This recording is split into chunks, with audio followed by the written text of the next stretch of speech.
Пожалуйста. Добрый день, участники сегодняшней встречи. Я хотела бы кратко рассказать об итогах выборов, которые состоялись в единый день голосования 10 сентября в Республике Саха-Якутия. Но вы все знаете, что в единый день голосования у нас состоялись выборы главы Республики Саха-Якутия и выборы народных депутатов республики. Это большие выборы, которые мы проводим раз в 5 лет. Но кроме выборов республиканского уровня у нас состоялись еще 85 избирательных кампаний муниципального и 1 спецучасток. В выборах главы республики приняли участие 314 926 избирателей республики или 48,41% избирателей. Но если вот так взять, посмотреть нашу историю, до 5 лет назад у нас явка была 50,63%. То есть цифры по явке вполне сопоставимые.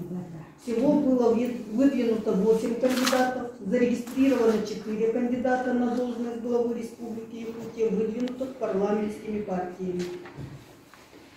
Уверенную победу одержал действующий глава Республики Саха-Якутия Айсей Николаев. За которого проголосовало 75,77% избирателей республики. Можно следующий слайд? Да, еще дальше. Можно уже итогом заходить. Слайд будет самостоятельно идти, да, поэтому я дальше продолжу.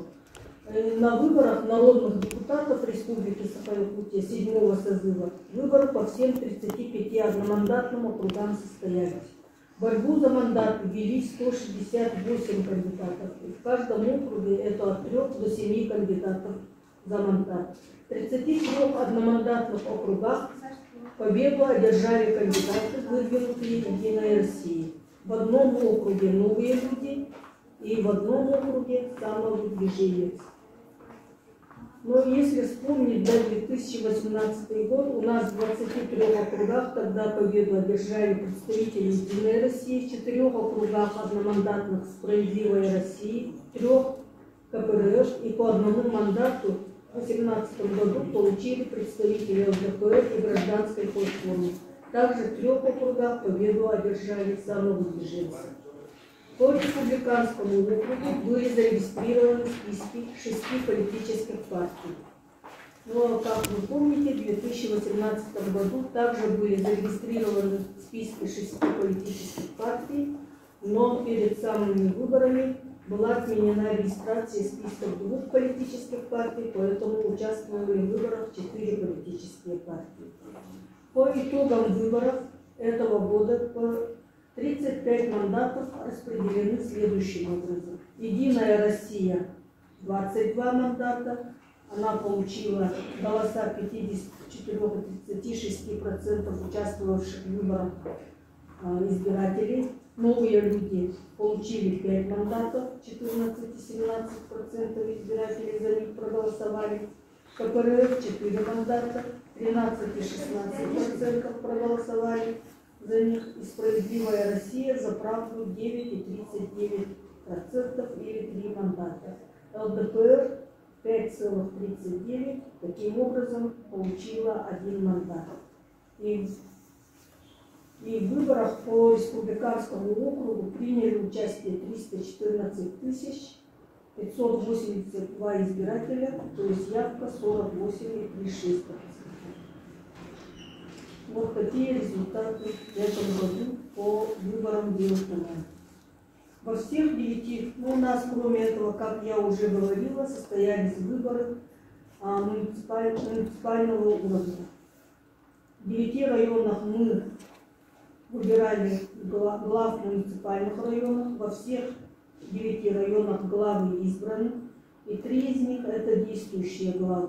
Никита Викторович Андреев Горный УЛУС, Иван Иванович Левин Ковяйский УЛУС и Юрий Иннокентьевич Слепцов Нанский УЛУС. В 6 районах – Верхнекамульском, Таткинском, Усть-Алданском, Усть-Майском, Устьянском и Лено-Бутантайском избраны новые главы. Это Денис Валерьевич Барков, Бурцев Аял Семенович, Амосов Василий Иванович, Азаров Александр Иосифович, Сидорин Валерий Юрьевич и Пучков Иннокентий Николаевич.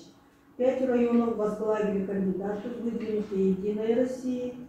2 района возглавили кандидаты самовыдвиженцев, 1 район кандидатов партии «Новые люди» и 1 район «Справедливая Россия за правду». В общем, такие итоги муниципальных выборов на уровне района. Все главы имеют высшее образование. Самым молодым из избранных глав исполнилось 39 лет, самому старшему 60 лет.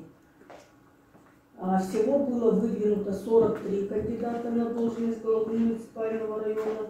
2 кандидатам было отказано в регистрации. Зарегистрировано всего 38 кандидатов. И 1 кандидат выбыл после регистрации. Таким образом, в избирательные бюллетени были внесены фамилии 37 кандидатов.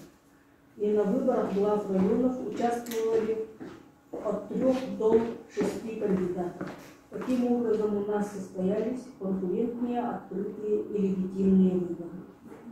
Также состоялись выборы депутатов Якутской городской думы и выборы депутатов представительных органов районного уровня в 22 районах. Это 430 мандатов в общей сложности. На мандаты Якутской городской думы было выдвинуто 248 кандидатов, представительные органы районов 1458. Зарегистрированы были 1625 кандидатов, в том числе в Якутскую городскую думу 225. И получается, что на 1 мандат в среднем претендовали 3-4 кандидата. Самая высокая конкуренция была среди кандидатов в Якутскую городскую думу. Это в среднем 7-8 человек за мандат. Все назначенные выборы состоялись, представительные органы избраны. Не замещен 1 мандат в Верхнеколымский райсовет по одному одномандатному округу.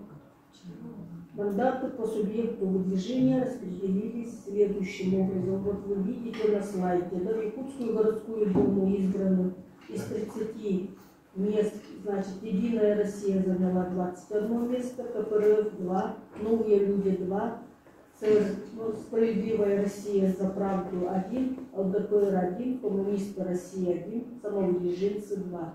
То есть и в Якутской городской думе тоже появилась новая партия «Коммунисты России». По представительным органам районов из 399 мандатов «Единая Россия» заняла 252 мандата, или 63%, КПРФ 33 мандата, «Новые люди» 22, «Справедливая Россия за правду» 21 мандат, ЛДПР 13, самовыдвиженцы 58 мандатов.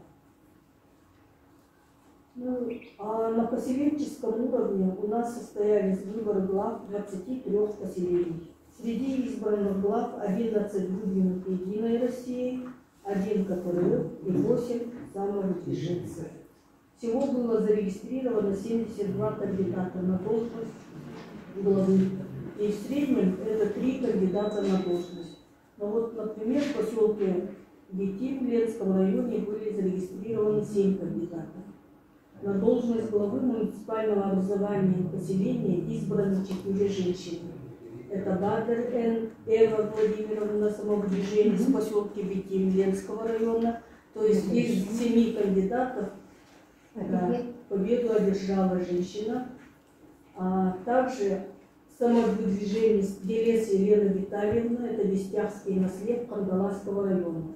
И повторно избрались Якушкова Наталья Владимировна, Солянский наслед Алёкминского района, и Федотова Роза Олеговна, это Керченский наслед Алёкминского района. Они были выдвинуты «Единой Россией». В этот день также состоялись основные выборы представительных органов 7 поселений республики, дополнительные выборы и повторные выборы депутатов. На 93 мандата было зарегистрировано 145 кандидатов. Все выборы поселенческого уровня состоялись. Избраны депутатами поселений 67 представителей «Единой России» и 26 самовыдвиженцев. Но здесь мне хотелось бы отметить, что на выборах депутатов этого уровня представители политических партий, кроме «Единой России», не участвовали. Центр избирком Якутии традиционно уделяет большое внимание информированию избирателей о выборах, об избирательных действиях. Исследуя принципам гласности и открытости в период избирательной кампании, наряду с официальным сайтом Центра избиркома Якутии активно мы информировали через телеграм-канал и страницы в социальных сетях ВКонтакте и Одноклассники. Члены избирательных комиссий всех уровней активно участвовали в информационно-разъяснительной деятельности, выступали со страниц газет, сетевых изданий, принимали участие в теле- и радиоэфирах. Также я хотела бы отметить, что в этом году мы участвовали в пилотном проекте ЦИК России, которое называется «Мобильная УИ». То есть в 11 районах члены наших участковых комиссий вышли за 30 дней до дня голосования, то есть 10 августа, и проводили разъяснительную работу среди избирателей. Информировали о кандидатах, о месте голосования, о времени голосования, какими способами можно голосовать и каким образом они вот, в ходе подворового или поквартирного обхода лично беседовали около 150 тысяч избирателей охватили. Это огромный труд. И мы думаем, что, наверное, вот этот же самый это мобильный УИ проект будет использован в период выборов президента Российской Федерации. И наши избирательные комиссии к этому готовы. Ну а в чем заключается суть мобильной УИ? Это то, что, в общем-то, вот заложена в смартфоне программа, через которую они могут спокойно рассказывать людям о том, что есть, да, не таскать с собой кипу бумаг и так далее, и отметить, что вот по какому адресу уже ходили, кого информировали.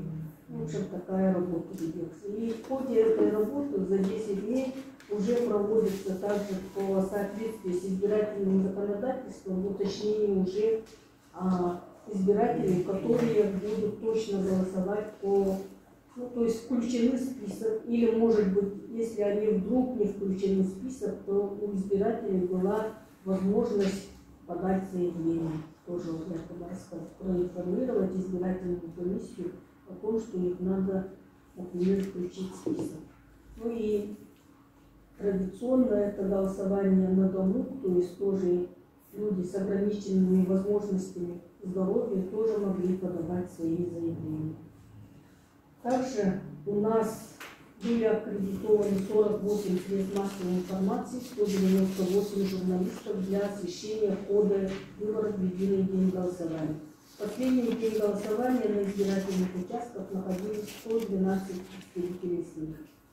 Открытость избирательной системы предполагает широкое наблюдение за всеми процедурами в ходе голосования и подсчета голосов. Мы уже несколько лет вместе работаем с Общественной палатой республики по вовлечению, по широкому вовлечению общественных наблюдателей к наблюдению за выборами. И мы заинтересованы в присутствии на избирательных участках как можно большего количества обученных, подготовленных наблюдателей, которые могут дать объективную оценку работы избирательных комиссий. Поэтому мы всячески приветствуем работу наших наблюдателей как от Общественной палаты Республики Саха-Якутия, так и от других субъектов, которые могут назначить своих наблюдателей. Всего было на этих выборах назначено 5772 наблюдателя. В том числе от Общественной палаты это 1900 наблюдателей.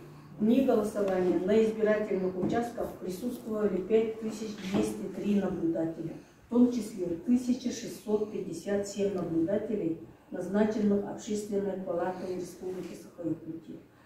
Центр избирком Республики благодарен Общественной палате Республики за поддержку в общем-то, нашей работы в части открытости и гласности, которую мы проводим. Также было организовано видеонаблюдение во всех окружных избирательных комиссиях и территориальных избирательных комиссиях. Применялась система видеорегистрации, видеофиксации во всех участковых избирательных комиссиях. В них все 3 дня голосования велась видеосъемка. В Республике Центр общественного наблюдения был организован Общественной палатой Республики вот в этом самом кабинете, в этом самом зале. И в нем шла трансляция одновременно со всех ТИК ночь подсчета голосов и подведения результатов голосования. Нарушений не было зафиксировано. Выборы состоялись, и основная цель, которая стоит перед всеми уровнями избирательных комиссий, законность и легитимность выборов достигнута.